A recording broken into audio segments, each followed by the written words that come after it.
Hey folks, welcome back to Law Creations. Quick video number 2 in regards to my diorama process, and just have a few things to go over. So last night I had some time and I started working on the details of the diorama. So don't worry, I'll show you on a smaller piece what I did, what I used. I'll show you my materials. I'll show you my process. Everybody has different processes. Everybody uses different resources, different materials. I'm going to show you what I use and what I like to use and how I do it. Now, a lot of it is not unique to me. A lot of it I picked up along the way.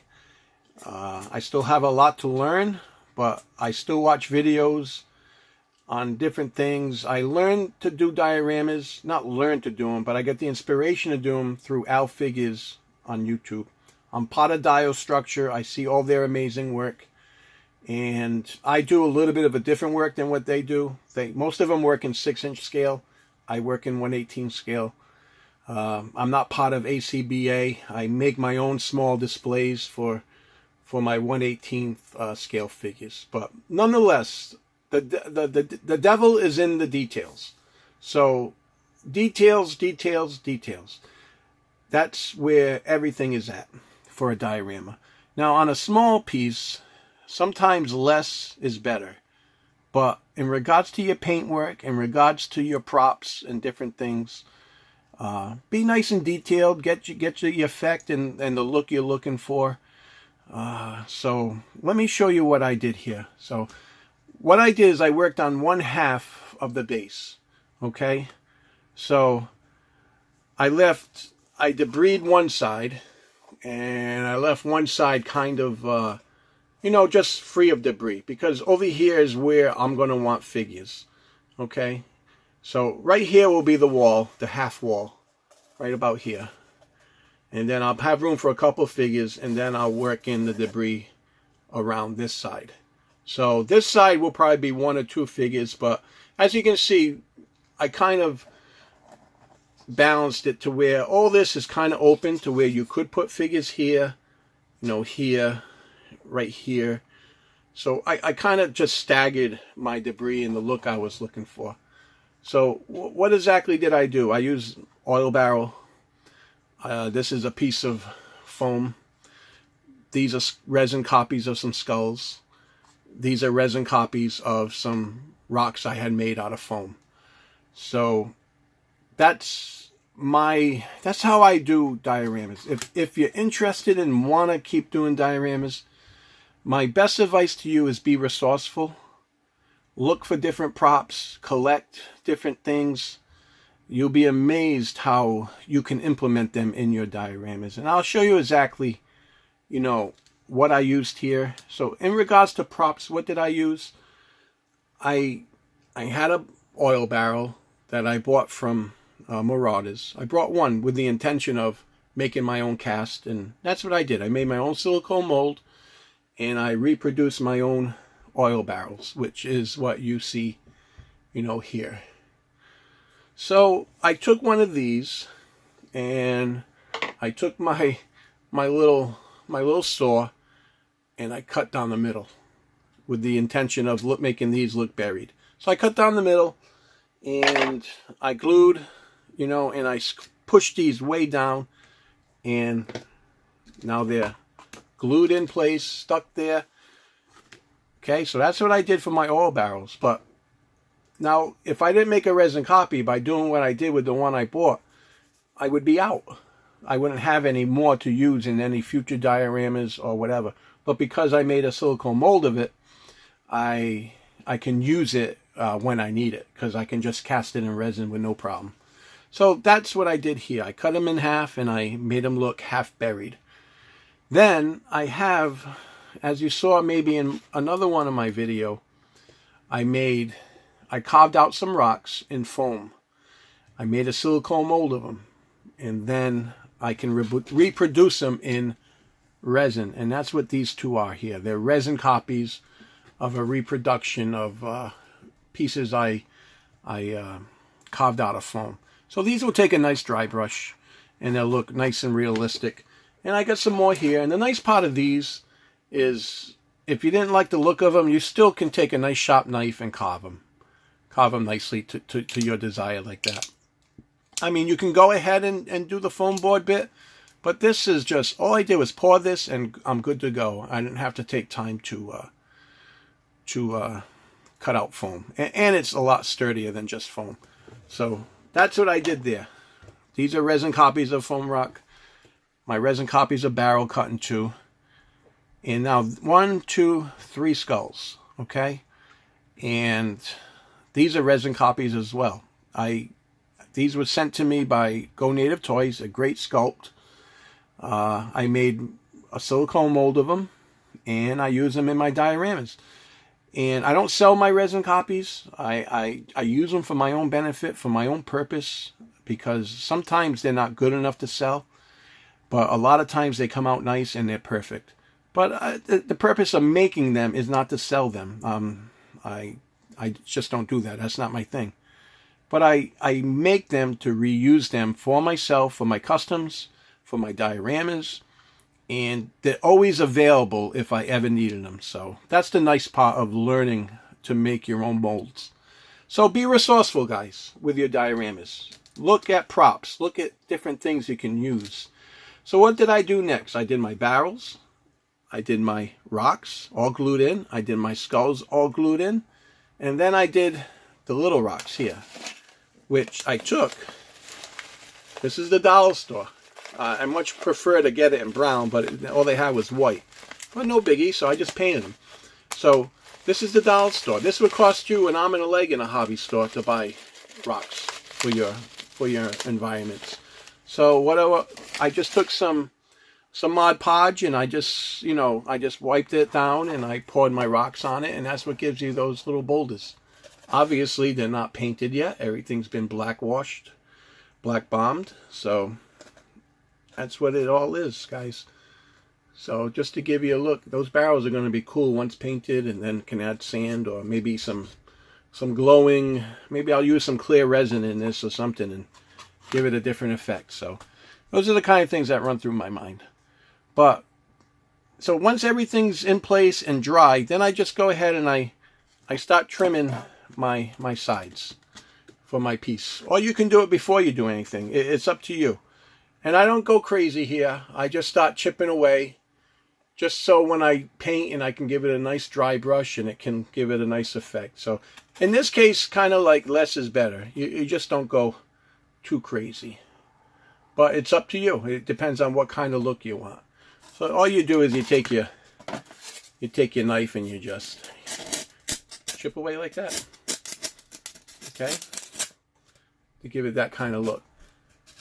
And this is no problem because this will be painted. So you won't get those little micro kind of looks with this. It'll be painted. Or what you can even do is smash it up with some aluminum foil. Okay?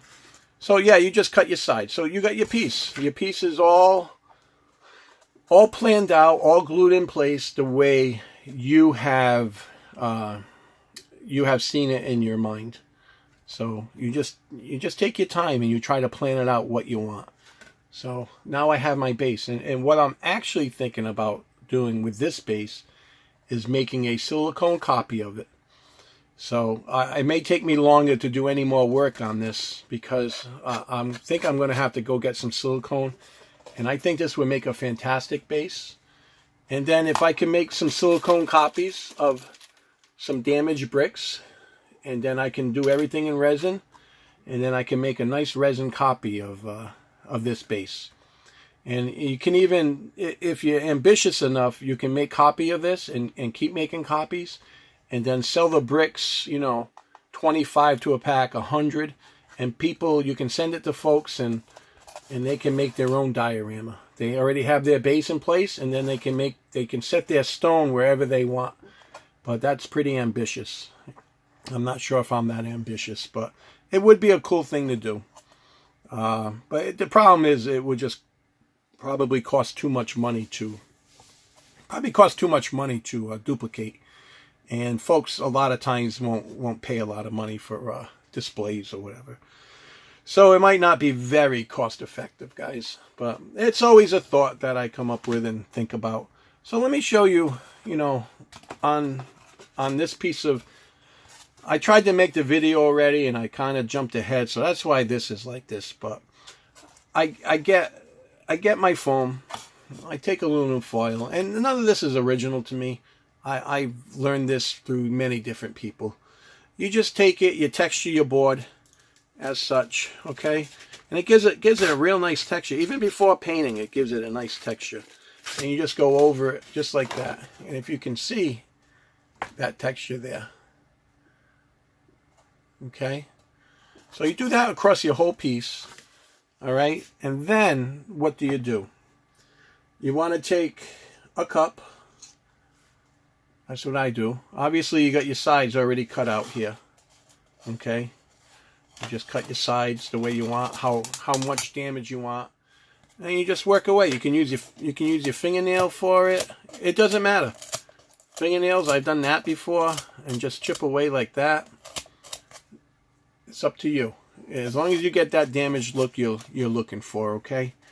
So you just get yourself. You want to do a nice primer. So my primer consists of black paint, Mod Podge, okay? And this is not unique to me. I discovered this through many different videos. A lot of people do this, especially in the terrain building stuff. So black paint, Mod Podge, and I take some sawdust right here that I have a whole thing of, and I mix it in with the paint, and you just mix it in. You do about a quarter of Mod Podge to about half paint. That's what I do. So, and then you mix in your sawdust to the amount you want texture, and that's what gives you the nice texture. So the Mod Podge and the sawdust, it's a paint, but it's more like a textured, thick paint. It's like a paste. So you can see when I dip it, it doesn't really, it drips a little, but nothing major. So when I do my piece, everything, you got your edges cut, you got your half or your whole diorama, your debris placed where you want, and you got your rocks, your oil barrels, your skulls, you got your wall, whatever it may be. Then you come in, everything's dry, then you come in, and you start stippling. And I call it stippling because all you're doing is dabbing. You're not painting like this. I mean, you can, but what I find what happens is a lot of the texture ends up in one place because, when you're doing your multiple brush strokes, it kind of takes it from one place to another. But I find when you dab it, it's more likely to stay in place, and it gives more of an even texture. You can see me do this on a whole video when I did my Fallen Warrior display.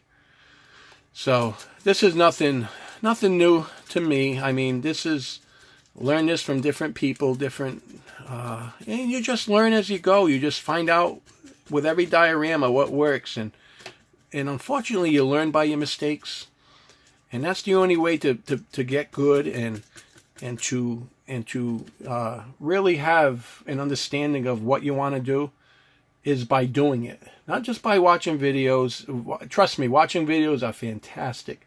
I learned a lot. But the ultimate teacher for you is going to be sitting down and doing it and trying to apply what you learn. And then you'll be amazed at some things that nobody can teach you that you'll learn just by doing. Okay? So that's just an encouragement. And don't be disappointed if your first piece doesn't turn out the way you like. Because let me tell you, I've thrown away a few dioramas because they turn out a little funky. But this is what I do, guys, okay? The devil is in the details. Have nice details in your piece. Take your time, plan it, and just do your thing, and you'll be surprised what you can make and how good it will look. But this is my process. I hope it's clear. I hope it's thorough. I hope it's helpful. I hope, ask me questions in the comments, and I'll be more than happy to answer them. If you want to see something a little more in-depth, I'll be more than happy to show you. But this is how I do things, okay? So, guys, sit down, have at it. Stay tuned for video 3. Might be a little bit, because like I say, I think I want to make a silicone copy of this base so I can cast it in resin. I think that would be pretty cool. But let me know what you guys think. Let me know if this was helpful. Any questions, please ask. Thank you for subscribing, guys. Thank you for new subscribers. If you're coming along and you're watching this video, please like, please subscribe. Much appreciated. Okay, guys? So stay tuned for video 3. Okay? Thank you, guys.